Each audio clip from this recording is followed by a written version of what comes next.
Hello hi dear friends, രണ്ട് പാത്രത്തിൽ കാര്യങ്ങളുമായിട്ട് വന്നിരിക്കുകയാണ്. ഇതൊരു നൊസ്റ്റാൾജിക് ഐറ്റത്തിലേക്ക് പോകാമെന്ന് വിചാരിച്ചു. ഒരുപാട് പേര് ചോദിക്കുന്ന കാര്യമാണ്, എന്താണ് തേൻമുട്ടായി. തേൻമുട്ടായി പഴയകാല ഓർമ്മകളിലേക്ക്, ബാല്യകാലത്തിലേക്കാണ് എല്ലാവരെയും കൊണ്ടുപോകുന്നത്. ചെറിയ എന്താ പറയുക, പെട്ടിക്കടകൾ പോലെയുള്ള ചെറിയ ചെറിയ പീടികകളിൽ കുപ്പിയിലിട്ട് വെച്ചിരിക്കുന്ന ഒരു മുട്ടായിരുന്നു. ഓറഞ്ച് കളറിൽ ഏതാണ്ട് ഒരു ജിലേബിയുടെയൊക്കെ ടേസ്റ്റ് വരുമായിരുന്നു സത്യം പറഞ്ഞാൽ. റൗണ്ട് ഷേപ്പിൽ, ഉള്ളിലൊക്കെ കുറച്ച് പൊള്ളയായിട്ട് സ്വീറ്റായിട്ട്, ഒരു പഞ്ചസാരയുടെ ഒരു ചില സ്ഥലത്തൊക്കെ ആണെങ്കിൽ ഒരു ചെറിയൊരു കോട്ടിങ്, ഒരു വൈറ്റ് കളർ പോലെയൊക്കെ തോന്നും. ചിലർക്കാണെങ്കിൽ കുറച്ചുകൂടി സോഫ്റ്റ് ആയിട്ട് ഇങ്ങനെ അതിലിങ്ങനെ സോഫ്റ്റ് ആയിട്ടിരിക്കുന്ന പോലെ ഇരിക്കും. പിന്നെ പാക്കറ്റ്സിലും കിട്ടും. ഇപ്പോൾ തമിഴ്നാട് സൈഡിലേക്കൊക്കെ ട്രാവൽ ചെയ്യുമ്പോഴും അവിടെ പല കടകളിലും പാക്കറ്റിൽ തേൻ മുട്ടായി വാങ്ങിക്കാൻ കിട്ടും. ഇപ്പോഴും കിട്ടുന്നുണ്ട് കേട്ടോ. അത് നമുക്ക് വീട്ടിലുണ്ടാക്കാൻ പറ്റുന്ന കാര്യം തന്നെയാണ്. അത് ഒരുപാട് പേര് അത്തരം വീഡിയോസൊക്കെ ചെയ്തിട്ടുമുണ്ട്. അപ്പോൾ നമ്മൾ വീട്ടിലുണ്ടാക്കാൻ പലപ്പോഴും നമ്മൾ വിചാരിക്കും എന്തിനാ ഉണ്ടാക്കുന്നതല്ലേ, പക്ഷെ ഉണ്ടാക്കുമ്പോൾ നമുക്കൊരു സന്തോഷം ഉണ്ടാവില്ലേ, വാങ്ങി കഴിക്കുന്നതിനെക്കാട്ടി സ്വാദമായിരിക്കും. അപ്പോൾ ഇതിന് ഒരു 5-6 മണിക്കൂർ വെള്ളത്തിൽ കുതിർത്ത് 4 to 5 hours, 4, 5, 6 മണിക്കൂർ ഉഴുന്ന്, ഒരു 1/4 കപ്പ് ഉഴുന്ന് വെള്ളത്തിൽ കുതിർത്ത് വരികയും, 1/4 കപ്പ് എന്ന് പറഞ്ഞാൽ അത് കുതിർന്ന് വരുമ്പോൾ ഇരട്ടിയാവും. പിന്നെ അരി എന്ന് പറയുന്നത് ഇഡലി അരിയാണ് നല്ലത്, ഡൊപ്പി അരി. ഞാനിവിടെ എല്ലാം ഡൊപ്പി അരി എന്നാണ് പറയുന്നത് ഇവിടുത്തെ ഇഡ്ഡലി അരിക്ക്.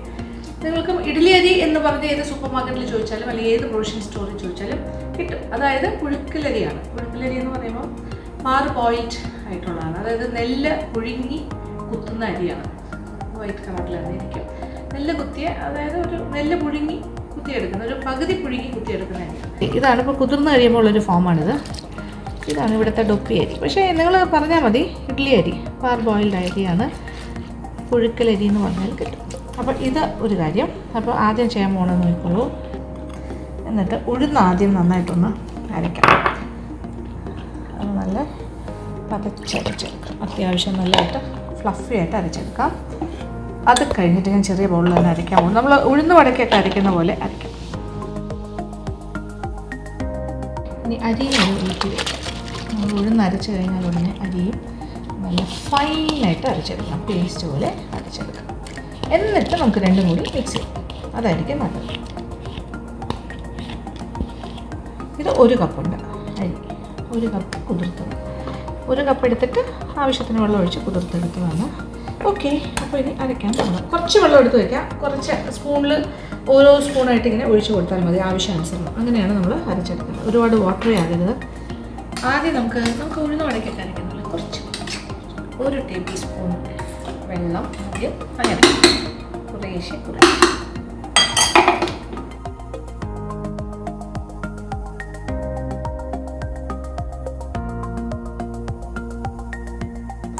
ഇപ്പോൾ ടോട്ടൽ ഞാനൊരു 3 ടേബിൾ സ്പൂൺ വെള്ളം ഒഴിച്ചിടും. 2 പ്രാവശ്യമായിട്ട്.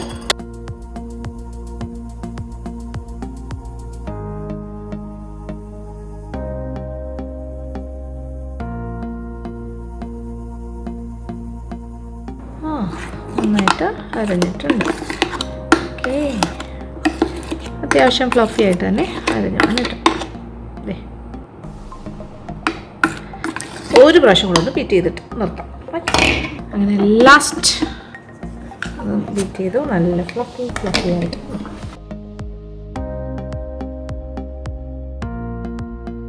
കഴുകൊന്നൊന്നുമില്ല, ഇതിൽ തന്നെ അരിയും കൂടി ഇട്ട് അരച്ചെടുക്കാം. അരി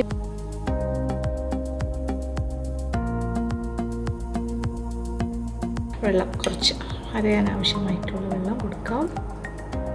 ഒരുപാട് ലൂസാകണ്ട. അങ്ങനെ നമ്മുടെ അരിയും അരച്ചെടുക്കാം. അതും ഉഴുന്നിൻ്റെ കൂടെ ചേർക്കാം. നമ്മൾ ദോശയ്ക്ക് ഇഡ്ഡലിക്കൊക്കെ അരയ്ക്കുന്ന പോലെ തന്നെയാണ്. പക്ഷേ ഒറ്റ വ്യത്യാസമേ ഉള്ളൂ, ഇത് പുളിക്കാതെ ഇമ്മീഡിയറ്റ് ആയിട്ട് ഇൻസ്റ്റൻ്റ് ആയിട്ട് തന്നെ നമ്മൾ ചെയ്യണം. പുളിച്ച മാവ് ഉഴുന്ന് കുതിർത്തതിന് 1 കപ്പ് ഇഡ്ഡലി അരി അഥവാ ഡൊപ്പി അരി കുതിർത്തത്. മാവ് നല്ല ഫ്ലഫി ആയിട്ട് വന്നിട്ടുണ്ടല്ലോ. അപ്പോൾ ഒരു അത്യാവശ്യം എന്താ പറയുക, ഒരു ദോശമാവിൻ്റെ ഒരു പാകത്തിന് നമ്മൾ മിക്സ് ചെയ്തെടുക്കണം. അപ്പോൾ അതിനാവശ്യമുള്ള വെള്ളം ഒഴിച്ചിട്ട് തന്നെയാണ് നമ്മൾ അരച്ചെടുക്കുക. കുഴപ്പമില്ല, നോക്കാം. നമുക്കിതിൽ കുറച്ച് ഉപ്പ് ഒരു 1/4 ടീസ്പൂണോളം ഉപ്പ് ചേർക്കാം. 1/4 ടീസ്പൂൺ ഉപ്പ് കൊടുക്കാം. പിന്നെ ഇച്ചിരി കളർ വേണം. അതിനൊരു കളർ പാറ്റേണുണ്ട്, ആ കളറും കൂടി കൊടുക്കാം. ഒരു ഓറഞ്ച് റെഡ് കളർ. അല്പം വെള്ളം കൂടി ചേർക്കാം. കറക്റ്റ് മൂന്ന്.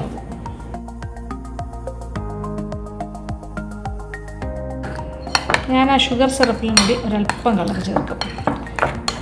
അപ്പോൾ അത് കറക്റ്റായിട്ട് വരും. അതും കൂടി ആകുമ്പോൾ പെർഫെക്റ്റ് കളറായിരിക്കും. അപ്പോൾ ഈ ഒരു പാകത്തിനാണെങ്കിൽ നമ്മൾ കൈ കൊണ്ടിങ്ങനെ കുറച്ചായിട്ട് വേണമെങ്കിലും ഇടാം. അപ്പോൾ ഈ ഒരു പാകത്തിലാണെങ്കിൽ നമുക്ക് സ്പൂൺ കൊണ്ട് കോരി ഒഴിച്ചാലും അതിലേക്ക് വീഴും. നോക്കാം. ഇനി കുറച്ച് സോഡാപ്പൊടി അല്ലെങ്കിൽ ബേക്കിംഗ് പൗഡർ ഏതാണെങ്കിലും കുഴപ്പമില്ല. ഏതാണെങ്കിലും ഒരു 1/4 ടീസ്പൂൺ. സോഡാപ്പൊടി ആണെങ്കിലും 1/4 ടീസ്പൂൺ. ബേക്കിംഗ് പൗഡറാണ് ഉപയോഗിക്കുന്നതെങ്കിൽ 1/4 ടീസ്പൂൺ. ഞാനിപ്പോൾ എന്തായാലും ഒരു 1/4 ടീസ്പൂൺ ബേക്കിംഗ് പൗഡർ ചേർക്കാം. പക്ഷെ നമുക്ക് പ്രശ്നമില്ല, സോഡാപ്പൊടി ആണെങ്കിലും മതി. ഇതൊരു ഇൻസ്റ്റൻറ്റ് പലഹാരമാണ്. പുളിപ്പിക്കേണ്ട ആവശ്യമൊന്നുമില്ല. നേരെ നമ്മൾ എണ്ണ ചൂടാക്കുന്നു. അപ്പോൾ ഞാൻ എണ്ണ എടുത്ത് വെച്ചിട്ടുണ്ട്, ചൂടാക്കാൻ വയ്ക്കാം. ഓക്കെ, നല്ല ചൂടാകട്ടെ. അത് കഴിഞ്ഞിട്ട് നമുക്ക് തീയാൻ പോകുന്നു. അപ്പോൾ ബാറ്റർ ഈസ് റെഡി. ഇത് എണ്ണ ചൂടാക്കാനായിട്ട് വെച്ച് കഴിഞ്ഞു. നോക്കിക്കോളൂ, അത് കറക്റ്റായിട്ട് അതിൻ്റെ കളർ അത് നല്ലതായിട്ട് ചൂടാകട്ടെ. അത് കഴിഞ്ഞിട്ട് ഒരു മീഡിയം ഫ്ലെയിമിലേക്ക് മാറ്റാം. അപ്പോൾ പഞ്ചസാര ഏകദേശം ഒരു 1.5 കപ്പ് ഇടാം.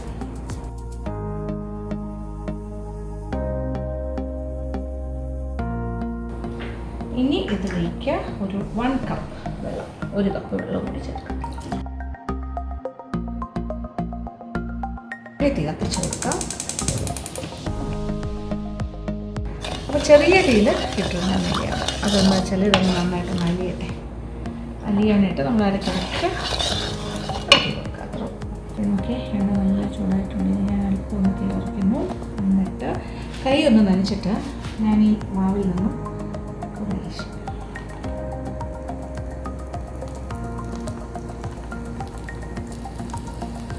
അതിങ്ങനെ ബബിൾ ചെയ്ത് വലുതായി വരും.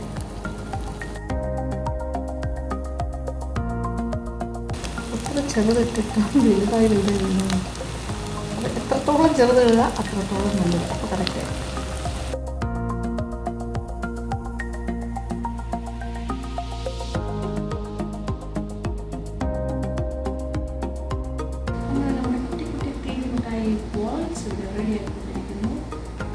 എൻ്റെ ഒരു കയ്യിൽ മാവ് വേണ്ടത് കാരണം ഞാൻ ലെഫ്റ്റ് ഹാൻഡ് കൊണ്ടാണ് കോരിക്കൊണ്ടിരിക്കുന്നത്.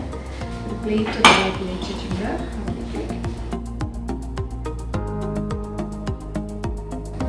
കംപ്ലീറ്റ് ഇപ്പോഴത്തെ അടുപ്പിൽ ഞാൻ ഷുഗർ സിറപ്പിന് വേണ്ടി ഇട്ടിട്ടുണ്ട്. അതായത് നമ്മളിത് വറുത്തെടുക്കാം. ഓക്കെ, എന്നിട്ട് ഷുഗർ സിറപ്പ്, കാരണം അത് ചെറിയ തീയിലായിരുന്നു ആയിക്കോട്ടെ. എന്നിട്ട് ഒരല്പം വെള്ളം എടുത്ത് വെച്ചിട്ടുണ്ട്. കൈ നനയ്ക്കും.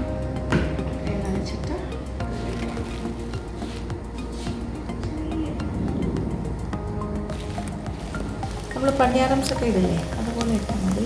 ഈസിയാണ്. Small balls. അത് സ്വന്തമായിട്ട് റൗണ്ട് ആയിക്കോളും.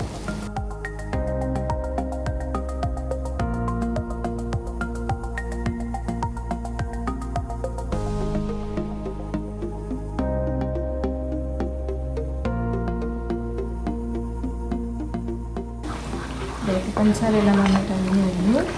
ഇനി ഇത് കലക്കട്ടെ. ഇതിലേക്ക് ഒരല്പം നാരങ്ങ നീരും കൂടി ചേർത്ത് കൊടുക്കാം. ഞാനൊരു 1 ടേബിൾ സ്പൂൺ നാരങ്ങ നീര് ചേർക്കാം.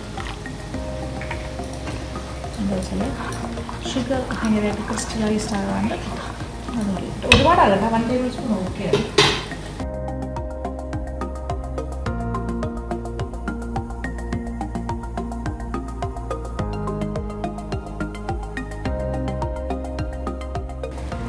ഓവറായിട്ട് മുരിക്കേണ്ട ആവശ്യമില്ല. അത്ര മുരിക്കാതിരിക്കുകയും ചെയ്യണ്ട. അത്യാവശ്യം ക്രിസ്പി ആയിട്ട് പുറമേ ഉള്ളിൽ നല്ല പൊള്ളയായിരിക്കും ചെയ്യും. കറക്റ്റായിട്ട് വരും. അപ്പോൾ പഞ്ചസാര സിറപ്പ് ഇങ്ങനെ നല്ല തിളച്ചുകൊണ്ടിരിക്കാൻ നോക്കി നല്ലൊരു കൊഴുത്തൊരു സിറപ്പായാൽ മതി. ഒരു 100 പാകം അങ്ങനെയൊന്നും വേണ്ട. നമ്മൾ ജിലേബിക്കൊക്കെ ചെയ്യുന്ന പോലെ ഇത് അതിനകത്തിട്ട് സോക്ക് ചെയ്യണം. അപ്പോൾ അതിനനുസരിച്ചിട്ടുള്ള ഒരു രീതിയിലാണ് മാവേണ്ടത്. അരി വരും ജസ്റ്റ് 12%. അപ്പോൾ ഒരു സൈഡിൽ നമ്മുടെ ഷുഗർ സിറപ്പിൻ്റെ ചെറിയ ഇലക്ട്രിക്കാണ് റെഡി ആയിക്കൊണ്ടിരിക്കുന്നു. ഞാനിവിടെ തേൻ മുട്ടായി ബോൾസ് ഇട്ടുകൊണ്ടിരിക്കുന്നു. പിന്നെ ഇങ്ങനെ കൈകൊണ്ടിടാൻ ഒരു പാടുമില്ല. ജസ്റ്റ് ഇങ്ങനെ എടുത്തിട്ട് അതിങ്ങനെ അതിലിങ്ങനെ ഒരു പലതരമുകൊണ്ട് ഇങ്ങനെ പുഷ് ചെയ്ത് കൊടുത്താൽ മതി താഴേക്ക്. ഞാൻ പറഞ്ഞില്ലേ സ്വന്തമായിട്ടത് ഒരു റൗണ്ട് ഷേപ്പായിട്ട് ഞാനിങ്ങനെ എടുത്തിട്ട് നോക്കിക്കോളാം. പലതരമുകൊണ്ട് ഇങ്ങനെ താഴേക്ക് പ്രസ് ചെയ്യാൻ പറ്റും.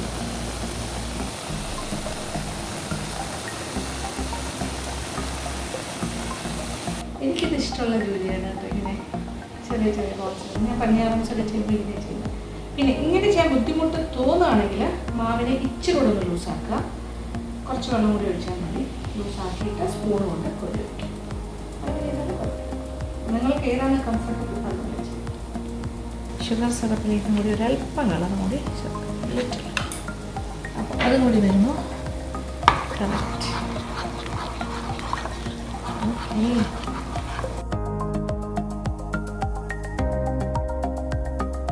നമ്മൾ എടുത്ത് വെച്ചിരിക്കുന്ന ആദ്യത്തെ ലോട്ടിടാം. എന്നിട്ട് തീ ഓഫ് ചെയ്യാം. അപ്പോൾ നമ്മുടെ കറക്റ്റായിട്ട് അതിൻ്റെ സിറപ്പിൻ്റെ കൺസിസ്റ്റൻസി കറക്റ്റാണ്. നല്ലൊരു കൊഴുത്തൊരു സിറപ്പായിട്ടുണ്ട്. അപ്പോൾ ഉള്ളിലേക്ക് പിടിക്കണം. അപ്പോൾ ഇത് ഒരു 10-15 മിനിറ്റ് കൊണ്ട് ഉള്ളിലേക്ക് പിടിക്കും. അത് കഴിഞ്ഞാൽ നമ്മൾ ഈ സിറപ്പിൽ നിന്നും ഇതിനെ മാറ്റും. എന്നിട്ട് ഈ സിറപ്പ് ബാക്കി ഉണ്ടാവുമല്ലോ, ആ സിറപ്പ് പിന്നെ നമ്മൾ റീയൂസ് ചെയ്യാണ്. അപ്പോൾ ചൂട് വേണം, അത് നിർബന്ധമാണ്. സിറപ്പിന് ചൂടുണ്ടാകണം. അപ്പോൾ ചൂട് കുറയുകയാണെങ്കിൽ വീണ്ടും ഒരല്പം ഒന്ന് ചൂടാക്കുക. അപ്പോൾ അത് ഭയങ്കര തിക്കായി പോകുമെന്ന് തോന്നുകയാണെങ്കിൽ എന്താ ചെയ്യേണ്ടത്, കുറച്ച് വെള്ളം കൂടി ഒഴിച്ചിട്ട് ചൂടാക്കുക. എനിക്ക് തേൻ മുട്ടായിയുടെ പണി കഴിഞ്ഞിട്ടില്ല, ഞാൻ കുറച്ച് കൂടുതൽ ക്വാണ്ടിറ്റി ഉണ്ടാക്കില്ലേ. നോക്കിയേ, ഇപ്പോൾ ഒരു 15 മിനിറ്റ് സമയം കഴിഞ്ഞു. നമ്മളുടെ തേൻ മിഠായി എല്ലാം മിഠായി നന്നായിട്ട് സോക്കായിട്ടില്ല. ഞാൻ കാണിച്ചു തരാം. ഇപ്പം ചൂടാണ് എങ്കിലും ഞാൻ നോക്കി കാണിച്ചു തരാം. തേൻ മിഠായി എടുത്തിട്ട് കറക്റ്റ് റൗണ്ട്. ഓക്കെ, ഇതിങ്ങനെ ഒഴിക്കട്ടെ. പിഴിഞ്ഞ് നോക്കൂ. അയ്യോ, അതിനകത്ത് ഇങ്ങനെ തേൻ ഇങ്ങനെ ഇറ്റിട്ട് വീണിട്ടുണ്ട്. അതിങ്ങനെ ഡ്രോപ്പായിട്ട്. ദാറ്റ് മീൻസ് ഇതിൻ്റെ ഉള്ളിൽ മുഴുവൻ ആ പഞ്ചസാര സിറപ്പാണ്. അതാണ് ഇതിൻ്റെ തേൻ. അങ്ങനെയാണ് ഇതിന് തേൻ മിഠായി എന്ന് പേര് വരും. ആലോചിച്ച് നോക്കൂ, ഏതാണ്ട് ഒരു ജിലേബി മോഡലാണ് സംഭവം. നോക്കിയേ, നമ്മളുടെ ഫസ്റ്റ് ലോട്ടെല്ലാം ഇങ്ങനെ സൂക്കായിരിക്കും. ഇതിനെ കാണിച്ചു തന്നില്ല, ഇങ്ങനെ താഴേക്ക് വീഴും. ഇതിൻ്റെ ഉള്ളിലെ തേൻ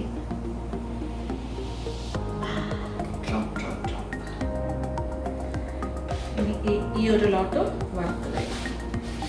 അപ്പോൾ എന്താ ചെയ്യേണ്ടതെന്ന് വെച്ചാൽ നെക്സ്റ്റ് ഈ തേൻ മിഠായി ഇതിൽ നിന്നും മാറ്റിയിട്ട് വേറെ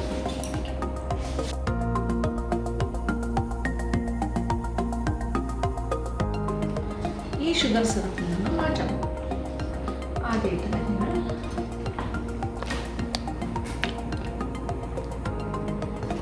തേൻ കിനിഞ്ഞ് വീഴുന്ന രീതിയിലുള്ള തേൻ മിഠായി റെഡി.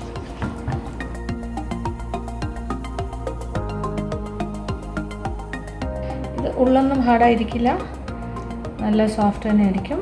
ഞാൻ കാണിച്ചു തന്നല്ലേ, ഞാൻ ഇനി ഒന്നുകൂടി കാണിച്ചു തരും.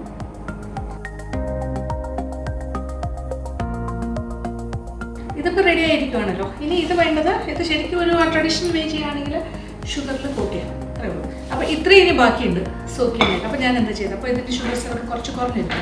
അപ്പോൾ ബാക്കി ഞാനൊരു കുറച്ച് വെള്ളം, ഒരു 1/2 കപ്പ് വെള്ളവും 1/4 കപ്പ് പഞ്ചസാരയും കൂടി ഇട്ടിട്ട് വീണ്ടും ഒന്ന് തിളപ്പിച്ചുകൊണ്ടേയിരിക്കും. വലിയ തരിയായിട്ടുള്ള പഞ്ചസാര ഞാൻ ചെറുതായിട്ട് മിക്സിയിലിട്ടൊന്ന് ബീറ്റ് ചെയ്തപ്പോൾ കറക്റ്റായിട്ട് വന്നു. ആവശ്യത്തിന് ചെറിയ തരിയുള്ളൂ. ഈ രീതിയിലാണ് നമ്മൾ മാറ്റുന്നത്. അതിൻ്റെ ഓരോന്നിനെയും ഇങ്ങനെ റോൾ ചെയ്യും. അത് ഹാൻഡ്ലിങ് കുറച്ചുകൂടി ഈസി ആകാൻ വേണ്ടിയിട്ടാണ് എനിക്ക് തോന്നുന്നു ഈ രീതിയിലേക്ക് ഷുഗർ കോട്ടിങ് കൊടുത്തിരുന്നത്. കാര്യം ഇത് പാക്ക് ചെയ്യാനും പിന്നെ ഗ്ലാസ് ജാറിൽ വയ്ക്കാനും ഇപ്പോൾ മുറുക്കാൻ കടകളിലൊക്കെ കിട്ടിയിരുന്ന സാധനമല്ലേ. അപ്പോൾ ഇങ്ങനെ ചെയ്താലല്ലേ പറ്റുള്ളൂ. അല്ലാണ്ട് ഇരുന്ന് കഴിഞ്ഞാൽ ഭയങ്കര സ്റ്റിക്കി ആയിരിക്കില്ലേ. ഇതാകുമ്പോൾ നല്ലൊരു മാനേജബിൾ. അത് നമുക്കിങ്ങനെ കറക്റ്റായിട്ട് കവറിലാക്കാം. ഇതെല്ലാം കമേഴ്ഷ്യലായിട്ട് ചെയ്യാൻ പറ്റുന്ന കാര്യങ്ങളാണ്. പണ്ടത്തെ നൊസ്റ്റാൾജിക് മുട്ടായികൾ അങ്ങനെ ഓരോന്നായിട്ട് എടുത്തിങ്ങനെ ചെയ്ത് മാറ്റണം. അതിന് കുറച്ചുകൂടി ഭംഗിയായില്ലേ, ക്രിസ്മസ് ഫാദർ പോലെ. ആ ഒരു ഫീല് കിട്ടുന്നുണ്ട്, ഒരു മഞ്ഞ് പോലെയൊക്കെ നമുക്കങ്ങനെ തോന്നലാണ്, ക്രിസ്മസ് സീസൺ വന്ന പോലെ. ഭയങ്കര സോഫ്റ്റാണ്, ഇതേ നോക്കി അകത്തൊക്കെ കണ്ടോ, ഫുൾ സോഫ്റ്റായിരിക്കുന്നത്. ഞാനിതിനെ ഒന്ന് കാണിക്കാൻ വേണ്ടി എടുത്ത soft and fully soaked with sugar syrup. പക്ക തേൻ മുട്ടായി, അകത്ത് തേൻ തന്നെയാണ്. ഇത്തരം കാര്യങ്ങളൊക്കെ ചെയ്യുമ്പോൾ നമുക്ക് കുഞ്ഞുങ്ങളെ കൂടി വേണമെങ്കിൽ ഉൾക്കൊള്ളിക്കാം അല്ലേ, നമ്മളുടെ ഈ കുക്കിംഗ് പ്രോസസ്സ്. കുഞ്ഞുങ്ങൾക്ക് സന്തോഷമാവില്ലേ അവർക്ക് ഇങ്ങനെയൊക്കെ ചെയ്യാനായിട്ട് നോക്കുമ്പോൾ. കുറച്ച് കാര്യങ്ങളൊക്കെ ഒരു ഷെയറിങ്, ഒരു പാർട്ടിസിപ്പേഷനാണ്. കുക്കിങ്ങിൽ അമ്മയുടെ കൂടെ പാർട്ടിസിപ്പേറ്റ് ചെയ്യുന്നതെന്ന് പറയുമ്പോൾ അവർക്ക് ഭയങ്കര ഒരു സന്തോഷമായിരിക്കും. ഇപ്പോഴത്തെ കുഞ്ഞുങ്ങളെല്ലാം ഭയങ്കര എന്താ പറയുക, നല്ലതായിട്ട് കുക്ക് ചെയ്യാനായിട്ട് ഒരു ഷെഫ്മാരായിക്കൊണ്ടിരിക്കുകയാണ്. അവർക്ക് ഭയങ്കര താല്പര്യമാണ് കുക്കിങ്ങിനോട്. ഞാൻ ഒരുപാട് കുഞ്ഞുങ്ങളുടെ ചാനൽസൊക്കെ ഞാൻ കാണുന്നുണ്ട്. കുറേ പേര് എനിക്ക് ലിങ്ക്സ് അയച്ചു തരുന്നുണ്ട്. ഇത് സന്തോഷമുള്ള കാര്യമാണ്. ഒരു ന്യൂ ജനറേഷൻ ഓഫ് ഷെഫ്സ് അങ്ങനെ വരുന്നു എന്നുള്ളത്. കുക്കിങ്ങിനോട് പാഷനുള്ള ആൾക്കാർ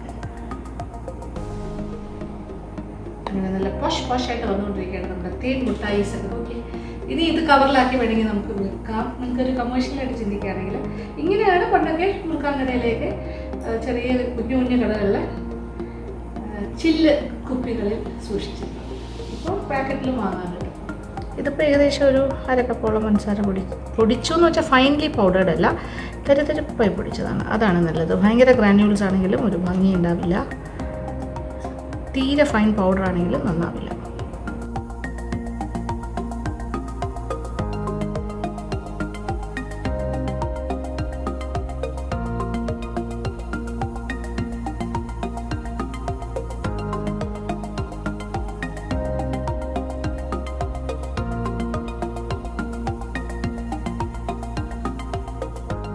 അപ്പോൾ നമ്മളുടെ കറക്റ്റ് നൊസ്റ്റാൾജിക് ഓർമ്മകളിലേക്ക് തന്നെ നമ്മൾ തിരിച്ചു. അപ്പോൾ ഇതിലൊരെണ്ണത്തിൻ്റെ അതും ഞാൻ കാണിച്ചു തരാം.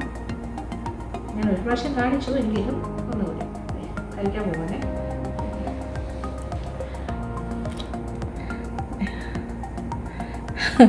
ഇങ്ങനെ ആക്കിയപ്പോഴത്തേ വരുന്നുണ്ടോ എൻ്റെ അമ്മേ, ഫുൾ ഓഫ് തേൻ. ഇതാണ് ഞാൻ കഴിക്കാൻ പോകുന്നത്, നോക്കിക്കോളൂ.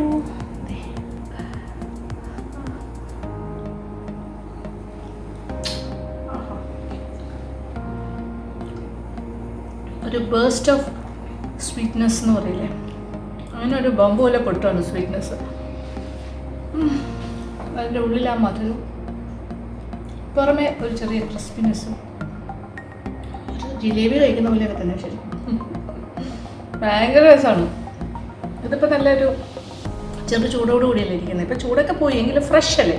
ഇത് ഒരു ദിവസം കൂടി കഴിയുമ്പോൾ ഇത് കുറച്ചുകൂടി സോഫ്റ്റ് ഇങ്ങനെ തന്നെ ഇരിക്കും, പക്ഷെ നമ്മൾ ഈ ഒരു രീതി ആയിരിക്കില്ല. അപ്പോൾ നമ്മൾ വേറൊരു രീതിയിലാണ് കഴിക്കും. പക്ഷെ കഴിക്കുമ്പോൾ എപ്പോഴും ആ അകത്തുനിന്ന് ആ ഒരു ജ്യൂസി ആയിട്ടുള്ള സെൻറ്റർ കിട്ടും. എനിക്ക് ഒന്നുകൂടി കഴിക്കാൻ തോന്നും സത്യത്തിൽ.